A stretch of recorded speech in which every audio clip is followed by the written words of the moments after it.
unang-una bago ko makalimutan kasi nabanggit ni Yusek Joel, yung UN Special Rapporteur ba yan, sir? Yung nagsabi na i-abolish yung NTF-ELCAC. Sira ulo niyan. Dapat i-persona non grata sa Pilipinas yan. Anong alam niya sa activities ng CPP-NPA dito sa bansa at kung paano sila mag-recruit sa mga paaralan, sa mga estudyante at sa mga kabataan? Hindi niya alam. Ba't niya sasabihin na i-abolish? Napaka-successful ng NTF-ELCAC in the past 4 to 5 years sa ating bansa. Talagang nagdwindle ang recruitment sa mga sa hanay ng kabataan at mag-aaral at ang mga guerrilla fronts ng NPA talagang nagsukuan na at bumaksak na. Kakaunti na lang. Yan ang success ng NTF-ELCAC. Bakit pupunta siya sa Pilipinas at makikialam siya at sasabihin niya i-abolish? Wala siyang alam sa nangyayari sa Pilipinas at sa ating mga magagandang solusyon para matapos ang rebellion dito sa ating bansa. So unang-una dito sa ating mga estudyante, National Students Day. Bakit ba pinag-aaral ng mga magulang ang kanilang mga anak? Una, dahil gusto ng mga magulang magkaroon ng magandang edukasyon at magkaroon ng magandang buhay ang kanilang mga anak at ang kanilang pamilya in the future. Therefore, hindi gusto ng mga magulang na ang mga anak ay pumunta sa paaralan para i-recruit ng NPA at maging NPA, mapahiwalay ang kanilang mga anak, hindi na nila makita tuwing birthday, tuwing Pasko, at ang pinakamalala, mamatay sa bundok.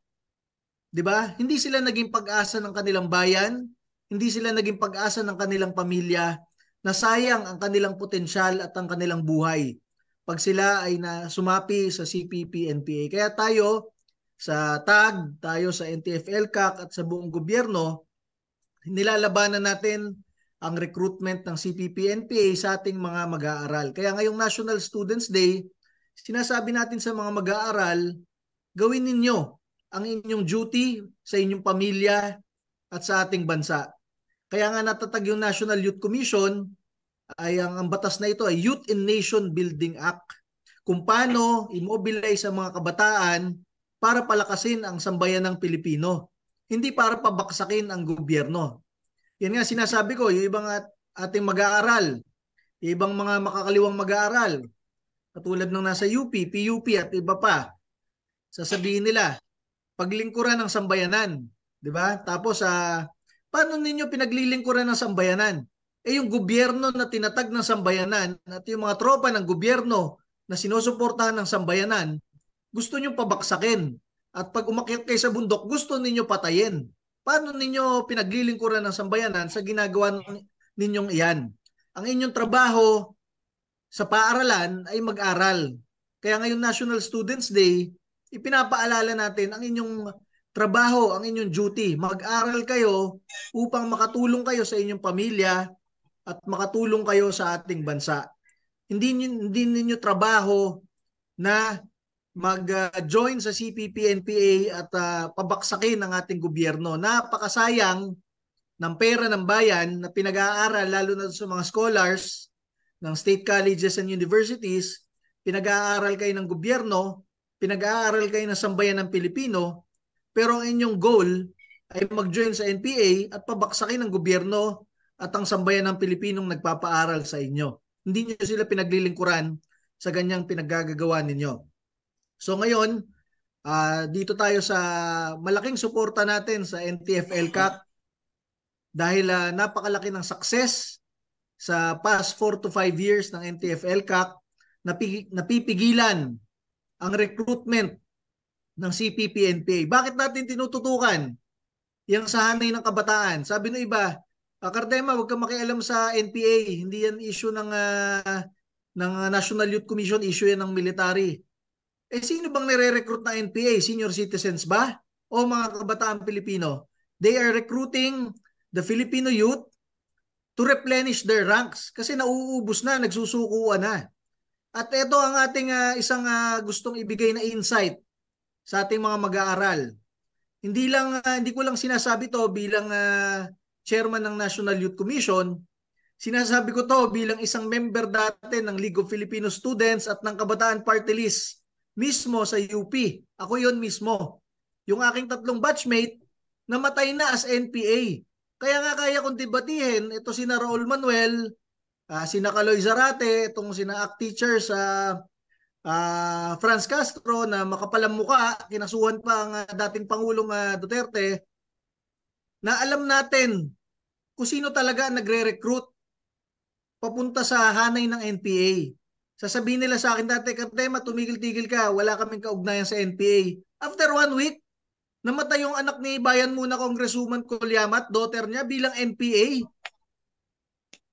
Bunsong anak na babae, namatay bilang NPA sa bundok. Sasabihin niyo walang kaugnayan? Ano yung opisyal ka ng gobyerno, hindi mo alam na NPA yung anak mo? Anong klase kang nanay? Anong klase kang opisyal ng gobyerno? Kahit si anak pawis congressman na Ariel Casilaw, yung kanyang kapatid, na-aresto rin, dati ring NPA. Di ba? Kaya sasabihin nila, bakit kayo nagre-recruit sa mga kabataan Pilipino? Ipadala nyo na muna yung buong pamilya nyo sa bundok. Di ba? Ang dami dyan na katulad din na Kaloy Zarate, congressman ng Bayan Muna. Ang anak niya, hindi dito nag-aaral sa Pilipinas, nag-aaral sa Europa. London, France, Germany. Pabiyahe-biyahe lang doon. Di ba? Kung naniniwala talaga sila, i-field in nila sa front lines ng CPP-NPA yung mga anak nila. Bakit kayo magre-recruit ng kabataan Pilipino? Bobulahin ninyo para umanib sa NPA? Alam niyo, in general, ang kabataan Pilipino at kahit sang kabataan sa buong mundo, very idealistic naman lahat yan. Sa ating bansa, marami tayo dito mahihirap. Kaya ang mga kabataan, syempre ang gusto, baguhin ang bansa, baguhin ang buhay, di ba? Mag-aral. At minsan, lalapitan ninyo sa paaralan, guguluhin ninyo sa kanilang pag-aaral. You will try to evoke their emotions. Sasabihin nyo, dito sa bansa, ang hirap, ang gulo. Kailangan baguhin, kailangan mawala ang gobyerno and everything. And with that, pag-evoke nyo sa emotions, mabibrainwash ninyo dahan-dahan, 6 na buwan, 1 taon, magiging radical na estudyante at baka umanib sa inyo sa bundok. Pagdating sa bundok, ito yung hindi nyo sinasabi. Lahat ng patungkol sa ideology, magandang pangarap para baguhin ang bansa, nasa na?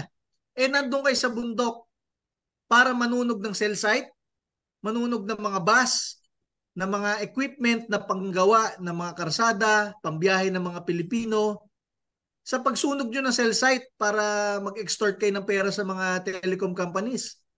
Halos kalahating milyong Pilipino yung hindi nakaka-text, nawawala ng signal.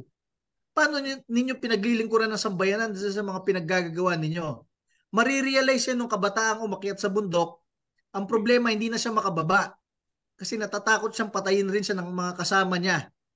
Dahil baka siya yung magtik-tik doon sa kanila sa bundok. Marirealize ng bata na sira na yung buhay niya. Di ba?